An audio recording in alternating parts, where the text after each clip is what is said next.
What's very important when building a team, it takes getting the right pieces, and even more than that is selecting the right leader. With the league filled with exciting guards all over the place, there's two that electrify the crowd with their playstyles, and that is Trae Young of the Atlanta Hawks and Ja Morant of the Memphis Grizzlies. Now when you're looking for talent and a leader for your team, these two have exactly what you want and haven't even unlocked their highest potential yet. Coming into this league ready to take it head on, both of these guys have screaming similarities. Extremely confident when on the court, backing down from no challenge, the ability to lead their team at a very early stage in their career, and although one is a little more hated on than the other, both are villains to certain fan bases, and that's what makes their home team love them so much more. When going to war with your team, you want to know that your leader is going to give it his all every time and back the team no matter what, and that is a good feeling to have. Whether it's lighting it up from deep range after stringing together a ridiculous combo, or pulling out the NBA street moves and putting a defender on a poster, both contribute a ton of value to the respective teams, but if you had to build around one, who would you choose? Exiting the 2021-22 season, both guys had great years, and in his third season, Morant put up 27 points, 6 assists, and 5 rebounds, while draining 49% of his shots from the field and 34% of his shots from deep range. Shifting over to Trae Young in his fourth season, he put up 28 points, 9 assists, and 3 rebounds, with shooting splits of 46% from the field and 38% from beyond the arc. These are solid numbers from both guys early on in their career, and although we talked about some similar things they share when approaching the game, when seeing them on the hardwood, you get to see two very different styles of basketball played at a high level. Getting downhill is something both Ja Morant and Trae Young do exceptionally well, and it's all up to the defense to pick their poison. Either stop Morant before he rises up to punch it on you or make a circus layup, and either keep Trae Young out of the paint, or else he will shred your big man with a soft touch on floaters or acrobatic layups.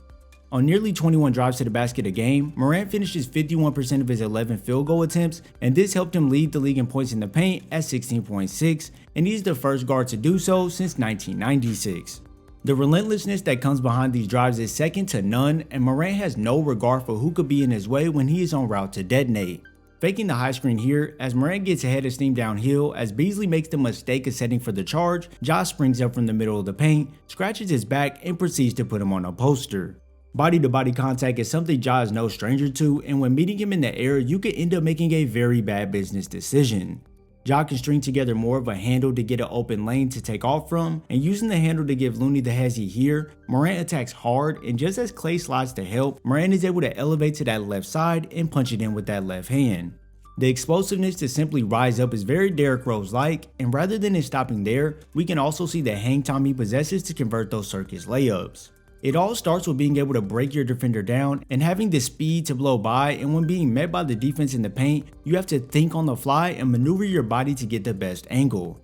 Morant avoids the screen to get McLemore's momentum going left just before he spins off him for the wide open lane to the rim, and as Simons runs over to help, Josh shields him off with the right hand and slips it in with the left. Showing his elite navigation skills to get the bucket here, Morant splits the defense off this pick, making Drummond touch the earth, attacks Danny Green going left, and then shifts his momentum going right when he takes off to avoid the contact and uses this up and under to play the glass. The ability to score at this speed and tenacity in the paint takes a ton of athleticism and a high level of hand-eye coordination that not many people are aware of. And right now, Morant is on track to be one of the best slashers in NBA history. The high-flying skills paired with his agility make him exciting to watch when attacking, but where things get scary is the amount of quick movements and direction changes along with the landing at times. So if you wanted to take more of a finesse type of approach and stay more to the ground, that's where the soft touch on the floaters and the acrobatic layups to avoid the defense at all costs comes in from Trae Young. When getting in less than 8 feet from the basket, Young dropped in 53% of his 472 attempts from this range, which played a huge factor in him being the player to score the most points in the 2022 season. Dissecting the defense with his swift handle and snaking his way to the rim, Young is hard to stop from getting to his spots because he is so quick and crafty. The quick acceleration is on display as Young turns on the jets once passing half court, and just as he blows by the whole defense, Young is aware of all the shot blockers, and to throw him off he tries to do this reverse, but JaVale plays it perfectly, but Young still manages to slip it in with the right hand. Not being the most physical guy, Young has to be elusive on his attacks to the rim and find ways to quickly get past his defender to gain the advantage so the paint can be wide open when he arrives. Getting the crowd hyped with the handle, Young nutmegs the defense on this double team at half court, and just before Beasley is able to take off with it the other way, Young taps it to the other hand and it's already in the air before Naz Reid can even contest. Pulling off risky plays like this isn't something Trae Young is new to, and he can dig in his bag every now and then to freeze the whole defense. Being undersized and not as athletic as Ja Morant does keep him from being a terrific driver, but that doesn't mean converting close is a super weakness. The floater for Young is more than dependable for him, as he can snake around screens to find the openings and float it up, or cross his defender and stop short of the bigs to drop it in. This limits the amount of contact he has to absorb when attacking, which can be very good to prevent him from injuries going forward. Though it's not as exciting as the Showtime dunks, just as we see from players like Steph Curry be very conniving when finishing closer to the basket, Young is on track to be the exact same way. Now, the jaw-dropping dunks from Morant might attract more eyes than Young's more simplistic driving strategy, where Young gets the crowd rowdy is on those deep-range bombs. Shooting it effectively from deep is already a hard thing to do, but when you add in that you're taking defenders off the dribble and either shooting it on the move or off balance is a whole nother level of difficulty. On pull-ups from deep last season, Young knocked down 37% of his nearly 7 attempts per game and 48% on one catch and shoot per game. It's pretty safe to say Young is an elite threat from deep range who you need to make sure you have eyes on at all times. With little to no space, if you don't stay attached to Trae Young, whether it's off the ISO or off those screens, he's quick to let it fly. The Thunder play pretty good defense on this pick and roll, but just as Trae gets the slightest a bit of space, he gets it up and knocks it down. With the fluid motion, confident demeanor, and long range ability, this opens up the floor massively not only for himself but his teammates as well. Once Trae starts draining multiple from deep, it unlocks the rest of his game and elevates the team to play at a higher level. On track to being one of the best NBA shooters the league has ever seen, this is definitely a strength in his game where Trae can dominate the opposing team. When shifting to Morant, we know his work ethic is heavy, and he stated he wants to be a very good three-point shooter, so I'm sure we will see him steadily improve from the outside and become more dependable. Last season, we saw flashes and stints of games where Morant looked like he could be a promising shooter, and to be honest, he looks very confident when letting it fly from deep.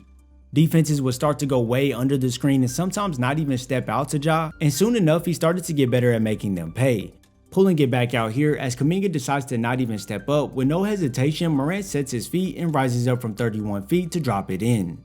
This just screams confidence, as to do that in a playoff game on the road when you know that the opposing team wants you to take that shot, you still step up more willing than ever and knock it down. Morant doesn't shoot a high volume of threes per game, as he only gets up 4.5, draining only one of them for 34%. I'm sure next season we can see him get to around that average 3-point shooter if he just ups the volume. The work ethic Morant has makes you believe this leap is possible, but only time will tell. Being point guards who can both score at an advanced level in their own ways, one better at one thing than the other, that's not where their value stops on the court. Dishing it out to teammates and setting them up for easy looks is a given talent for both of them. Although Trae Young does have the advantage over Morant in this department, averaging 3 more assists per game, both guards are capable of putting teammates in positions to score the ball. Morant in my eyes is more the opportunistic passer, which means more likely than not, Morant's dimes come from a player finding the hole in the defense and he can exploit the openings. Whereas when we shift to Trae, I look at him more as a passing general. Young can dictate where the defense is going to shift to and can tell teammates where to move so he can set up a nice play to go score. But nonetheless, both guys are very unselfish when it comes to sharing the ball, and that's what makes them so successful. Having a vibrant guard who wants to see everyone win is exactly what you want, and then when you add in that they can also go get it on their own is what makes them top-notch talent in the league. Attracting many viewers with the highlight plays and taking after some greats, the league is in very good hands with the amount of skilled players in this league. If you had to build around one, who would it be? The deadly 3-point shooter in Trae Young, or the rim finisher in Ja Morant? If you enjoyed this video, you have to watch this Anthony Edwards vs LaMelo Ball and pick who you would want on your team, or watch this Kyrie Irving analysis detailing why he is so great. I thank you all for your support, and I'll see you in the next video.